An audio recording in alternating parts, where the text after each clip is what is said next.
చలసాని గారు నమస్కారం. చలసాని గారు సార్ బాగున్నారా? పర్వాలేదండి, అందరికీ నమస్కారం. ఓకే. చలసాని గారు ఏంటి సార్ మరి తెలంగాణలో బీఆర్ఎస్ పార్టీ ఖాతా తెరగకపోవడం గల కారణాలు, ఆ పార్టీ పరిస్థితి, ఆ పార్టీ స్థితిగతులు ఏ విధంగా ఉండబోతున్నాయి? ఎందుకంటే గతంలో చూసాం 10 ఏళ్ళు అధికారంలో ఉన్నారు, ఆయన ఎన్నో సంక్షేమ కార్యక్రమాలు చేసినప్పటికీ కూడా కాంగ్రెస్ పార్టీకి పట్టం కట్టారు. సో అది కేవలం అహంకారం పోవాలి, కాంగ్రెస్ రావాలి అనే నినాదంతో మరి కాంగ్రెస్ పార్టీకి పట్టం కట్టారంటారా, లేకపోతే నిజంగానే ఆయన అహంకారపూరితంగా కేసీఆర్ గారు ప్రవర్తించి తన గొయ్యి తానే తవ్వుకున్నారంటారా? ఏంటి దీని వెనకాల మీ అనాలిసిస్ ఏంటి? ఇంతకుముందు తెలుసు 2018లో జగన్పాటి రాజగోపాల్ గారు సర్వే చేస్తే నమ్మొద్దని చెప్పాను నేను. కేసీఆర్ గారు 80 స్థానాలు డైరెక్ట్ గా అన్ని వాయిస్లు అన్ని ఉన్నాయండి దాంట్లో. బయట పబ్లిక్ గా పెట్టాను. తర్వాత మొన్న రేవంత్ రెడ్డి గారు వస్తారని చెప్పడం జరిగింది. స్పష్టంగానే అధికారంలోకి కాంగ్రెస్ వస్తాను. సరే ఏది జరిగినా ఆ రోజు కూడా విశ్లేషించాం. టూకీగా చెప్పాలంటే 3-4 ఇష్యూస్ లోనే పోయిందండి. అహంకారం ఒక ఎత్తు, అది ఒకటే కాదు. ముఖ్యంగా ఒక ఈటల రాజేంద్ర గారు right person in wrong party అండి.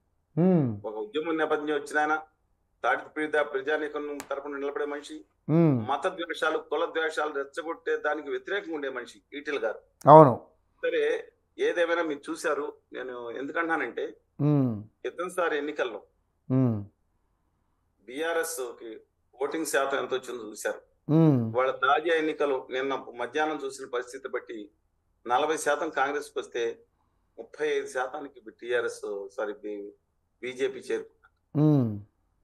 ఇద్దరుగా సమానంగా సీట్లు రావచ్చు, కానీ ఇవాళ రావడం, ఇవాళ బీఆర్ఎస్ చాలా తక్కువ శాతానికి 17% పడిపోవడం. అవును. ఇది చాలా మీకు ఆశ్చర్యంగా అనిపించింది. కానీ ఓవర్ పీరియడ్ ఆఫ్ టైం దీని ముఖ్యమైన కారణాలు కేసీఆర్ గారు ముఖ్యమైన కారణాలు 3 ఉన్నాయండి. రాజేంద్ర గారు ఓడించడానికి దళిత బంధు పెట్టి ప్రతి దళిత ఫ్యామిలీకి 10 లక్షలు ఆచరణ సాధ్యమండి. వాళ్ళని అభివృద్ధి పథంలో తీసుకురావడానికి అనేక ఉపాధి పథకాలు పెట్టి వాళ్ళని పారిశ్రామికవేత్తలుగా లేదా ఉపాధి ఇచ్చే వాళ్ళగా తయారు చేసే కార్యక్రమాలు చేపట్టాల్సింది. సరే దాన్ని పోనీ చేశారా? 100కి 5 ఏళ్ళకి ఇస్తే మీద 95 మంది వ్యతిరేకమయ్యారు. కేవలం 2 బెడ్రూమ్ ప్లస్ ఈ దళిత బంధు ఇది 5కి ఇచ్చి 95 వ్యతిరేకమయ్యారు. ఓడిపోవడానికి మొదటి కారణం. రెండో కారణం ఏదైతే ఉందో మీరు చెప్పిన అహం, కుటుంబ పాలన మొత్తం అంతా ఒకళ్ళే. తెలంగాణ సమాజం తెలంగాణ సాయుధ పోరాటంతో వచ్చింది. శ్రీకాకుళం సాయుధ పోరాటం ఆంధ్రప్రదేశ్ కూడా ఉంది, విభజిత ఆంధ్రప్రదేశ్. కానీ ఇవాళ వాళ్ళు అహాన్ని తట్టుకోలేరు. ఒకప్పుడు పెత్తందారితనానికి వ్యతిరేకంగా పోరాడిన జై ఆంధ్ర మహాసభ అంతా ప్రాణం వదిలిన దొడ్డి కొమరయ్య, డెత్రావు, షేక్ బందుకి, చాక లైలమ్మ విరోచిత పోరాటాలు ఉన్నాయి. భూమి కోసం, ముక్తి కోసం, విముక్తి కోసం సాగిన ఒక గొప్ప ఒక నేల. అలాంటిది ఖచ్చితంగా అహంకారాన్ని అహంకారం నెపోటిజం పెరిగిపోయింది.